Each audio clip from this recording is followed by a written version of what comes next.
see this is a dot plot. You have to understand what is a dot plot. Shows the time of 100 meter sprint from a group of athletes in practice. Okay, so this is the time, yeah, time in second. So the dot, every dot will represent the athlete. Okay, how many dots here? Okay, if you calculate, you have 20 dots. That means 20 athletes. Yeah, you have 20 athletes.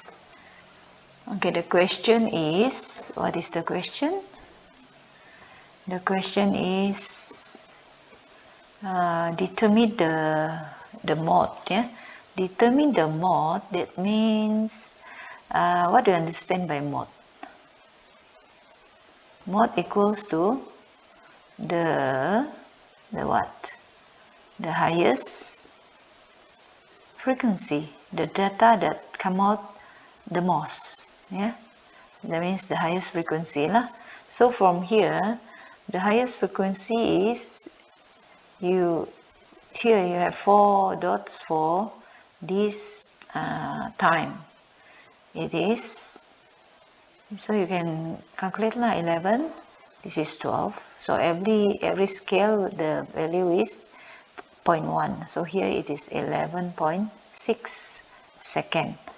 Yeah, so your answer will be, the mode is 11.6 seconds. Yeah, you get this one mark. So number 2, the percentage of athletes whose running time is less than 11 seconds. So less than 11 seconds, this is 11. Yeah, this is 11, right? Less than 11 second will be this athlete. So you just calculate how many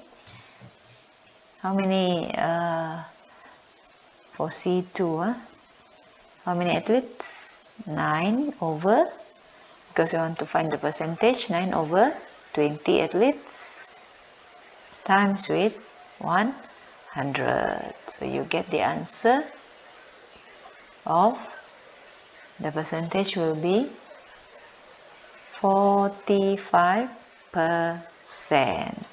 So this one will give you the 1 mark for your